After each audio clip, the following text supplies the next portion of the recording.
Good morning dear students. आज हम twelfth science जीव विज्ञान पढ़ेंगे। फर्स्ट ऑफ ऑल, जीव विज्ञान किसे कहते हैं? जीव विज्ञान आपकी लाइफ यानी कि आप जो अपने दैनिक क्रियाओं में होने वाली चीज़ें जो होती हैं वो आपकी जीव विज्ञान कहलाती है। जैसे जीव विज्ञान को नेचुरल विज्ञान कहते हैं। इसके अंतर्गत हम जीवन के अजैविक कारक, रासायनिक संरचना, अणु रसायन पदार्थों की क्रियाओं और ह्यूमन बॉडी में होने वाले डेवलपमेंट के बारे में पढ़ते हैं। इस बायोलॉजी के अंतर्गत हम पादपों के बारे में भी पढ़ते हैं, उनमें होने वाली अजैविक क्रियाएं, रासायनिक संरचनाएं तथा उनमें होने वाले डेवलपमेंट के बारे में भी पढ़ते हैं। फादर ऑफ बायोलॉजी एरिस्टोटल को कहा जाता है। बायोलॉजी की दो ब्रांचें होती हैं, एक बॉटनी, दूसरा जूलॉजी, जिसमें बॉटनी फादर ऑफ बॉटनी बोला जाता है थियोफेरेटस और जूलॉजी बोला जाता है एरिस्टोटल। आज हम आपको दोनों बॉटनी और जूलॉजी साइंस के बारे में बताएंगे। बॉटनी, जिसके अंतर्गत हम वनस्पतियों की बाह्य व आंतरिक संरचनाओं का अध्ययन करते हैं, उन्हें हम वनस्पतिक विज्ञान या इंग्लिश बॉटनी कहते हैं। एग्जाम्पल हैं सूक्ष्म वनस्पतियाँ, पेड़ पौधे आदि। जूलॉजी, जिसके अंतर्गत हम सूक्ष्म व प्राणियों व मानव की बाह्य व आंतरिक संरचनाओं का अध्ययन करते हैं। एग्जाम्पल हैं मानव, अमीबा, यूग्लिना। आज हम जूलॉजी का चैप्टर 1 पढ़ेंगे। जूलॉजी में जब हम बात करते हैं जूलॉजी की तो सबसे पहले आता है हमारे दिमाग में सजीव। तो सजीव किसे कहते हैं? जो श्वसन की क्रिया करता है, चयापचय की क्रिया करता है, जो एक जगह से दूसरी जगह हलन चलन की क्रिया करता है, जिसमें क्रियात्मक व रचनात्मक दोनों प्रकार की क्रियाएं करने की क्षमता होती है और प्रजनन की प्रक्रिया करने की क्षमता होती है, जो अपने जैसे एक नए जीव की उत्पत्ति करता है, वो सजीव कहलाता है। एग्जाम्पल सजीव के फॉर एग्जाम्पल्स मानव, प्राणी आदि। आज हम बात करेंगे 12th साइंस बायोलॉजी के चैप्टर नंबर 1, सजीवों में प्रजनन या जीवों में जनन। जीव और आप लोगों का सजीव मीनिंग एक ही है। चैप्टर नंबर 1, जीवों में जनन। तो फर्स्ट ऑफ ऑल हम जीव किसे कहते हैं? जीव जो अपनी चेतन शक्ति से जीवित रहते हैं, जिनमें स्वैच्छिक गति होती है।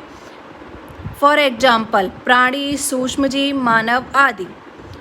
जीवन अवधि, जीवन अवधि किसे कहते हैं? जीव के जन्म से उसकी प्राकृतिक मृत्यु तक का जो समय होता है, जो काल होता है, उसे हम जीव की अवधि कहते हैं। फॉर एग्जाम्पल तोता, कौआ, तितली, मगरमच्छ, कछुआ। तोता की जो आयु होती है वो 140 साल, कौआ की 15 वर्ष, तितली की 1 से 2 वर्ष, मगरमच्छ की 60 वर्ष, कछुआ की 100 से 150 वर्ष होती है। जीवों में जनन, इसके अंतर्गत जीव अपने समान एक छोटे से जीव को जन्म देता है। जनन प्रक्रिया द्वारा एक पीढ़ी से दूसरी पीढ़ी में निरंतरता बनाए रखता है, उसे हम जीवों में जनन कहते हैं। ये 2 प्रकार का होता है, अलैंगिक प्रजनन और लैंगिक प्रजनन। जिसमें अलैंगिक प्रजनन, जिसमें केवल एक जीव भाग लेता है, एकल जनक द्वारा युग्मक निर्माण की भागीदारी होती है तथा इसमें एक ही प्रकार के जीव की उपस्थिति होती है, जिसके कारण वह प्रजनन की क्रिया पूर्ण करता है। फॉर एग्जाम्पल अमीबा व ईस्ट। प्रोटिस्टा एवं मोनेरा में जनन कोशिकाएं दो में विभाजित हो जाती हैं। फॉर एग्जाम्पल हम अमीबा लेते हैं। जब अमीबा में अलैंगिक प्रजनन की क्रिया होती है तो वो दो भागों में विभाजित हो जाता है, यानी कि द्विखंडीय हो जाता है, जिसके कारण उसकी कोशिकाएं जो होती हैं वो दो भागों में बट जाती हैं और वो दो कोशिकाएं फिर एक नए जीव की उत्पत्ति करती हैं। वो नया जीव वृद्धि कर एक वयस्क जीव में परिवर्तित हो जाता है। इसे हम अलैंगिक प्रजनन कहते हैं। यह है अमीबा पैरामीशियम। अमीबा में ये द्विखंडीय होता है तथा ईस्ट में यह बडिंग यानी कि छोटी छोटी कलिकाओं से उत्पन्न होता है। ईस्ट की मदर जब छोटी छोटी कलिकाएं उत्पन्न करती है तो वो कलिकाएं एक वयस्क ईस्ट का निर्माण करती हैं, इसीलिए इसे कलिका प्रजनन या बडिंग प्रजनन भी कहते हैं।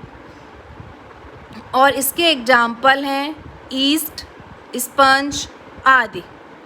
पादपों में भी यह प्रजनन पाया जाता है, जिन्हें हम कायिक प्रवर्धन जैसे उपभूस्थारी, प्रकंद, शकरकंद आदि। फॉर एग्जाम्पल आलू को जब हम बोते हैं तो उसमें एक आँख जैसी संरचना पाई जाती है, जिसे हम अलैंगिक प्रजनन की प्रक्रिया में उपयोग करते हैं।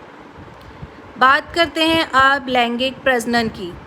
लैंगिक प्रजनन जिसमें मादा तथा नर युग्मक शामिल होते हैं, जो युग्मक आपस में मिलकर युग्मनज का निर्माण करते हैं, जिससे एक नए जीव की उत्पत्ति होती है और यह नया जीव वृद्धि कर वयस्क अवस्था में पहुंचता है। इसमें परंतु सजीव जब तक परिपक्व नहीं होता है तब तक उसमें लैंगिक जनन की क्षमता नहीं होती है। जैसे जैसे जीव परिपक्व होने लगता है उसमें प्रजनन की क्रिया या क्षमता जो होती है वो उत्पन्न होने लगती है।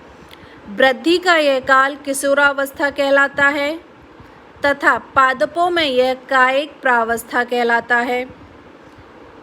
वनस्पतियों में पुष्प लगने के बाद प्रजनन की क्रिया होती है। कुछ वर्षों में भी लैंगिक की क्रिया होती है, जैसे बांस। कुछ एक वनस्पतियां ऐसी होती हैं जो अपने पूरे जीवन काल में एक बार ही प्रजनन की क्रिया करती हैं। फॉर एग्जाम्पल बांस। कुछ वनस्पतियां ऐसी होती हैं जो कुछ वर्षों में, फॉर एग्जाम्पल नीला कुरेंजी जो एक फ्लावर होता है जो 12 वर्ष में एक बार खिलता है और एक बार ही उसमें अलैंगिक प्रजनन की प्रक्रिया होती है। बात करते हैं अब आके पक्षियों की। क्या पक्षी पूरे वर्ष प्रजनन की क्रिया करते हैं? तो आंसर है नहीं। कुछ पक्षी होते हैं जो मौसम के हिसाब से प्रजनन की क्रिया करते हैं। कुछ पक्षी होते हैं जो अपने पूरे जीवन काल में एक बार प्रक्रिया करते हैं, प्रजनन की क्रिया करते हैं। कुछ जो जलीय कीड़े होते हैं वो तापमान के अनुसार प्रजनन की क्रिया करते हैं। लेकिन इसमें फॉर एग्जाम्पल मुर्गी जो वर्ष भर अंडे देने की प्रक्रिया करती है, यानी कि वर्ष भर प्रजनन की क्रिया करती है। जनन प्रावस्था के दौरान मादा के हार्मोन में परिवर्तन होते हैं। जब कोई मादा या नर अपनी किशोरावस्था में पहुंचता है तो उसमें प्रजनन की क्षमता जो होती है वो उत्पन्न होने लगती है। लेकिन वो क्षमता किससे आती है? उसमें होने वाले हार्मोन चेंजेस, यानी कि उसमें हार्मोन्स परिवर्तन की क्रिया होती है, जिसके कारण उनमें ये चेंजेस आना स्टार्ट होता है। जैसे गाय, भेड़, चूहा, हिरन, कुत्ता आदि। जब इनमें चेंजेस की क्रिया आती है तो इन मादाओं में मधुचक्र शुरू होता है तथा जैसे मनुष्य, एप्स, प्राइमेट्स जिन्हें बोलते हैं, जैसे बंदर, हमारे गोरिल्ला, इस टाइप के जो प्राइमेट्स होते हैं, उसके बाद मनुष्य, इनमें जो होने वाले परिवर्तन होते हैं हार्मोन्स के कारण, उनसे जो चक्र उत्पन्न होता है उसे हम ऋतु चक्र कहते हैं। जब मनुष्य में ऋतु चक्र की क्रिया शुरू होना यानी कि स्टार्ट होती है, तब हम प्रजनन के लिए उपयुक्त बोले जाते हैं। इन दो चक्रों के, मधुचक्र और ऋतुस्राव चक्र, इन दोनों से ही प्रजनन की क्रिया होती है और नए सजीव की उत्पत्ति में सहायक होते हैं। ये हैं आपके दो टॉपिक, यानी कि अलैंगिक प्रजनन किसे कहते हैं और लैंगिक प्रजनन किसे कहते हैं। आज हम इतना ही पढ़ेंगे। कल हम पढ़ेंगे आपके लैंगिक प्रजनन जो होता है वो किस प्रकार होता है।